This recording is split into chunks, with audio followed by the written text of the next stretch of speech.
보다 크고 좋은 집으로 이사해서 신방을 가면 달라진 것들이 한두 개가 있습니다.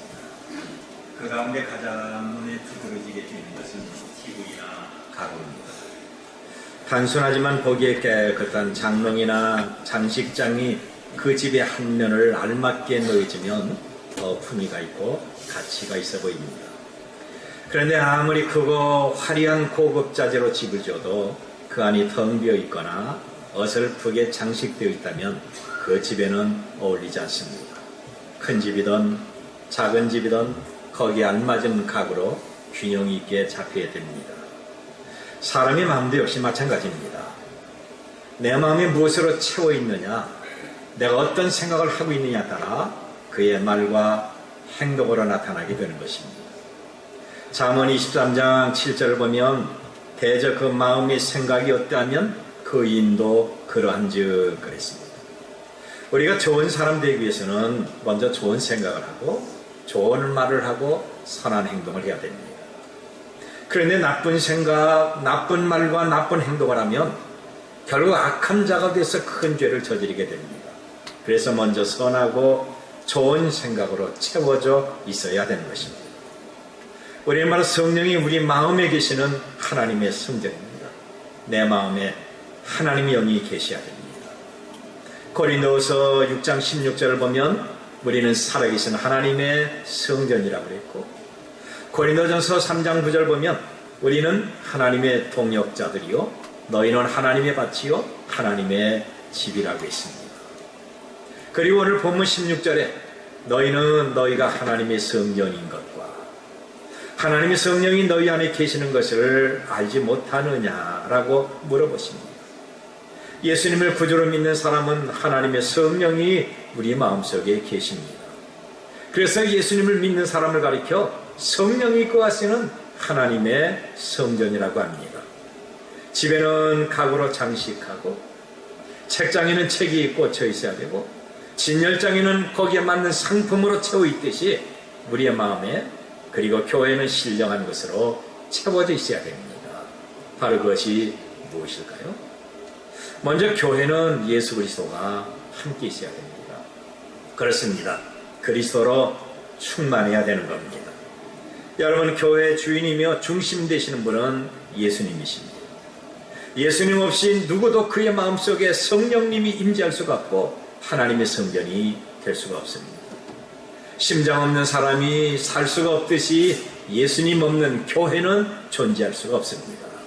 예수님은 저나 여러분에게 삶의 기초고 인생의 근원이고 신앙의 뿌리가 됩니다. 예수님 없이 사는 사람은 성품이 아무리 착하고 선량해도 세상의 것과 세상 일에 지배를 받습니다. 그러나 예수님이 바로 내 마음속에 있으면 내가 성령의 인도를 받고 하나님의 사랑으로 변화되는 것입니다. 저는 어제 독감 예방 주사맞기위해서 각관 중앙병원에 갔습니다.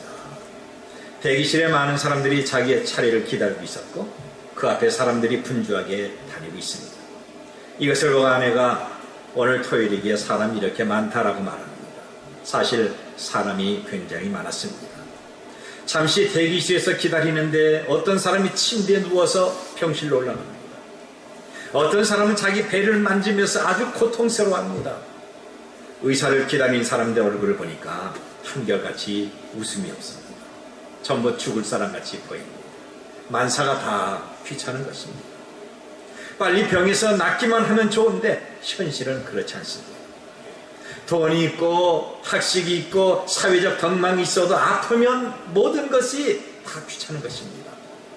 내가 모든 것 다 가져도 병원에 입원을 해서 의학적인 치료가 불가능하다는 말을 듣고 죽을 시간만 기다리는 사람은 자기 의지로 걸어다니는 건강한 거린이 오히려 부러운 것입니다.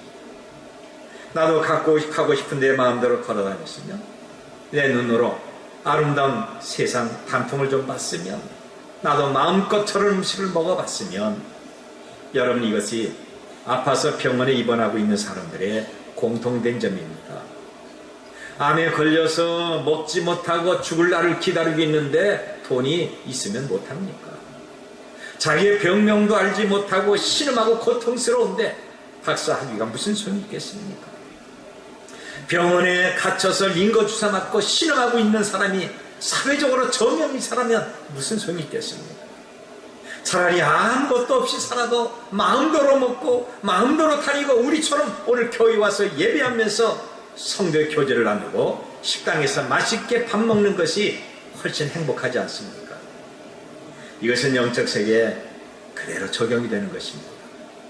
예수님 없이 세상의 모든 지위, 권세, 재물, 지식 다 가져도 영생이 없으면 그는 가장 불쌍하고 가련한 삶을 살고 있는 것입니다. 반면에 세상에 부귀영화가 없고 사람들이 나를 알아주지 않고 내가 가진 것 아무것도 없다 할지라도 나에게 영원한 구주 되시는 예수님이 계시면 그는 가장 고상한 삶을 살고 있는 것입니다. 여러분의 마음속에 예수님이 계십니까? 여러분이 예수님을 나의 구주로 믿고 그분을 예배하고 그분을 따르고 있습니까? 이런 사람이 장래에 큰 소망이 있는 것입니다.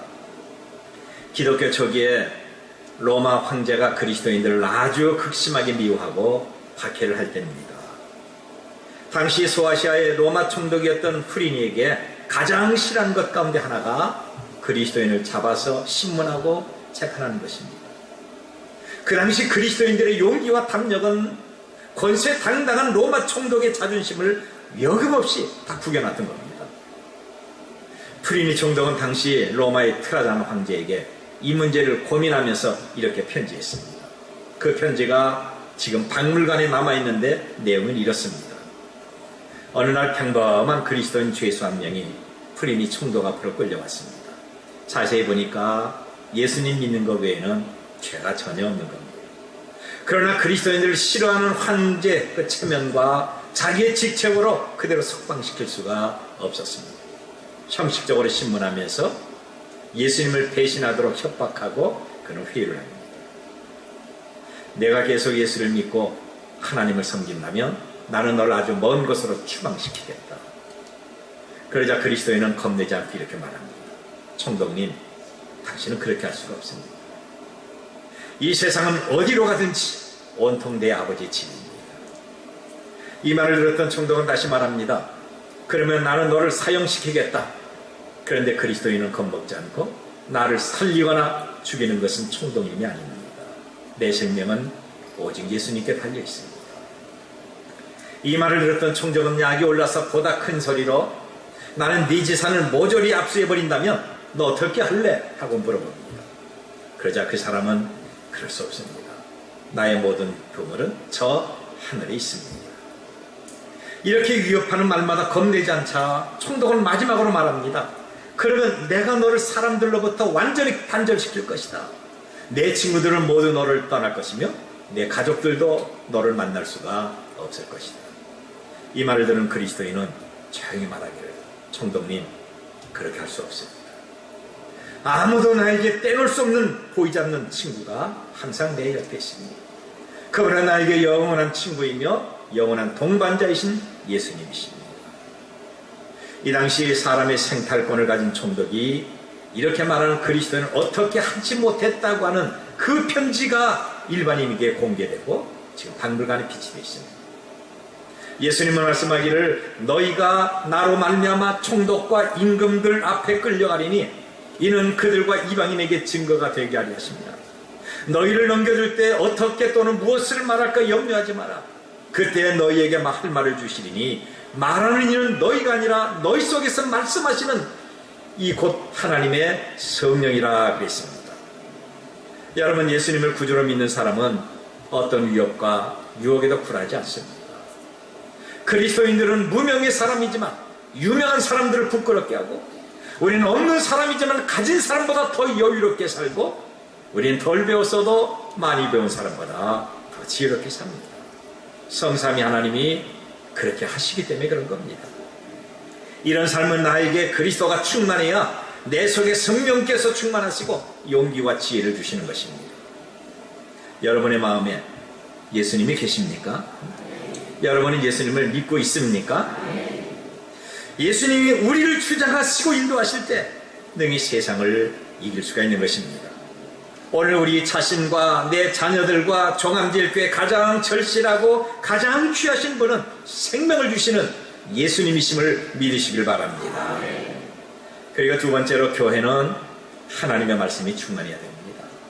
교회는 주님이 계셔야 되지만 그리고 주님이 말씀하시는 그 하나님의 말씀으로 가볍게 채워져야 됩니다. 교회 주인은 예수님이십니다. 우리가 믿는 예수님은 살아서 생명 주시는 하나님의 말씀이십니다.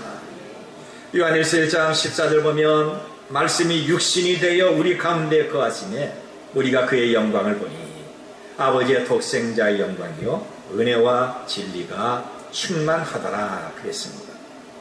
이스라엘 백성이 40년 광야 생활할 때 광야의 회막에서 가장 중심이며 가장 은밀한 지성소에는 하나님의 법궤가 있는 것입니다. 그리고 법궤에는 세 가지가 있는데 모세 지팡이와 만나와 십계명 돌판입니다. 모세 지팡이는 말씀의 능력의 상징입니다.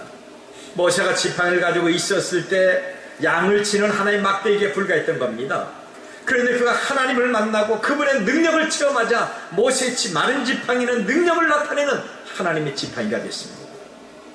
성경은 하나님을 만난 후에 모세의 지팡이를 그냥 단순한 지팡이가 아니라 반드시 하나님의 지팡이라고 말합니다. 사람의 지팡이는 썩어지고 부러지지만 하나님의 지팡이는 이적을 일으키고 사람을 변화시키는 능력이 있습니다. 마찬가지로 세상의 지혜와 지식과 방법은 사람들에게 영생을 주지 못하고 능력도 없습니다. 하나님의 말씀만이 우리를 치료하시고 우리를 변화시키는 능력이 있습니다. 이런 의미에서 법궤 안에 있는 모세의 지팡이는 말씀의 능력을 상징하고 있는 겁니다. 그리고 또 하나는 만나가 있습니다. 만나는 이스라엘 백성들이 광야에서 하나님의 은혜로 먹은 음식입니다. 이들은 40년 동안 매일같이 하나님이 주시는 만나를 먹고 살았습니다. 기후의 영향과 토지의 변화 때문에 다른 나라 사람들은 먹지 못해서 굶주려도 선택받았던 이스라엘 백성들만큼은 하나님이 끊임없이 만나를 허락하시고 그것을 배불리 먹었습니다. 그런데 예수님은 이 만나가 살아계신 하나님의 말씀이라고 해석을 하십니다. 요한복음 6장 49절과 50절을 보면 너희 조상들은 광야에서 만나를 먹었어도 죽었거니와 이는 하늘에서 내려온 떡이니 사람으로 하여금 먹고 죽지 아니하게 하는 것이라고 했습니다. 예수님은 사탄의 시험을 받을 때 사람이 떡으로만 살 것이 아니요 하나님 입으로 나오는 모든 말씀으로 살 것이라고 했습니다. 여러분, 만나는 우리가 매일같이 읽고 듣고 먹어야 될 하나님의 말씀이십니다. 그리고 법궤에는 십계명의 돌판이 있습니다. 돌판에 새겨진 십계명 그 자체가 거룩하신 하나님의 말씀이십니다. 이렇게 하나님의 지성소에는 주의 말씀이 항상 충만합니다. 오늘 종암제일교회는 하나님의 말씀으로 충만해야 됩니다. 여러분의 마음속에 하나님의 말씀으로 채워지시길 바랍니다. 여러분의 가정에 말씀과 기도와 감사 대신에 미움이나 불평이나 가족 간의 인심이 자리 잡고 있지 않습니까? 오늘 현대교회의 가장 큰 비극이고 무능력은 하나님의 말씀이 없다고 하는 것입니다. 하나님의 말씀이 있어야 될 곳에 돈이 자리 잡고 있고 하나님의 말씀이 있어야 될 곳에 인간의 어떤 지식과 행사가 자리를 잡고 있고 말씀 대신에 건물의 웅장함과 교인의 숫자가 대신하고 있습니다. 그러니까 교회가 무능력해지고 사랑은 식어지고 불법이 성행하며 하나님의 뜻을 잃어버리는 형식적인 교회가 됐던 겁니다. 제가 여러분에게 묻고 싶습니다. 여러분은 성경을 살아계신 하나님으로 믿고 있습니까? 여러분은 목사의 설교를 하나님의 말씀으로 받고 있습니까? 오늘도 주의 말씀을 사모하고 이 자리에 나오셨습니까? 오늘 우리는 이 물음에 아주 진지하게 대답을 해야 됩니다. 하나님의 교회는 하나님의 말씀으로 채워 있어야 됩니다. 말씀이 없는 하나님의 교회는 하나님이 외면하시는 강도의 소굴이 되는 겁니다. 말씀이 없으면 그 자리에 비난과 불평과 불만과 원망으로 가득한 것입니다. 오늘 우리와 우리 가정 그리고 이 교회 하나님의 말씀으로 충만해지시길 바랍니다. 그리고 세 번째는 교회는 항상 기도가 있어야 됩니다. 예수 그리스도와 그분의 말씀과 기도가 있어야 됩니다. 광야에 있는 하나님의 성소에는 향단이 있었습니다. 그리고 향단에서 향불은 24시간 켜져 있습니다. 만일 이 향이 꺼져 있으면 제사장은 죽음을 면치 못합니다. 그만큼 하나님은 향단에 켜져 있는 향불에 깊은 관심을 갖고 있습니다. 출애굽기 27장 20절과 21절을 보면 너는 또 이스라엘 자손에게 명령하여 감나무로 짠 순수한 기름을 등불을 위하여 네게로 가져오게 하고 끊이지 않게 등불을 켜되 아론과 그의 아들들로 회막앞 증거관 교회 앞 휘장 밖에서 저녁부터 아침까지 항상 여호와 앞에 그 등불을 보살피게 하라. 이는 이스라엘 자손이 대대로 지킬 규례니라 그랬습니다. 하나님이 대대로 영원하게 만드신 규례는 교회의 향불이 꺼지지 않게 하는 것. 그래서 제사장이 언제든지 하나님의 성소에 들어가면 이 향불이 성소를 밝히고 향내 풍기는 것을 쉽게 볼 수가 있는 겁니다. 그러면 여러분, 바로 이 향과는 무엇일까요? 요한계시록 5장 8절을 보니까 이 향은 성도의 기도라고 했습니다. 우리의 기도는 아름다운 향으로 하늘나라에 올라가면서 아름다운 냄새를 진동시키는 겁니다. 하나님의 성소의 향불이 꺼지지 않는 것처럼 이 교회는 기도가 끊어지지 않아야 됩니다. 그렇습니다. 교회는 기도가 있어야 됩니다. 기도가 있대 기도의 뜨거움이 항상 나타나야 됩니다. 기도 없는 교회는 인본주의 신앙, 자기 머리로 판단하고 무지한 자기 고집이 나타나게 되는 겁니다. 기도의 향 대신에 인간 냄새를 풍기는 사람처럼 추잡스러운 것은 없습니다. 기도가 없이 자기 생각을 즉흥적으로 말하면서 하나님의 뜻이라고 생각합니다. 기도하지 않는 사람이 믿음이 충만하다고 여러분 생각할 수가 있겠습니까? 이런 것은 자기 착각입니다. 향기가 없는 곳에 나비와 꿀벌은 결코 찾아오지 않습니다. 여러분은 그림 속의 불이 뜨겁고 다른 것을 불태울 수 있다고 생각하십니까? 절대로 그렇지 않습니다. 그림 속의 불은 불이 아닙니다. 우리 교회의 10월달의 달력을 보면 예수님을 중심으로 소박한 음식을 차려놓고 가족들이 감사하면서 식사하는 장면이 있습니다. 그런데 아무리 보고 또 봐도 그 음식은 우리가 먹을 수가 없습니다. 내가 손으로 만져보거나 내가 냄새를 맡아도 그림 속의 음식은 어디까지나 그림에 불과한 겁니다. 기도 없는 사람이 바로 그런 것입니다. 겉으로 보기에는 믿음이 충만하고 멋집니다. 말하는 것이 논리적인 것 같고 생각이 건전하고 상식적이며 생활도 성실합니다. 그러나 내면적인 생활은 기도에 생기가 없다고 하는 겁니다. 그에게는 뜨거움도 없고 생기도 없고 기도가 없으니까 희생과 사랑과 믿음의 성장이 없습니다.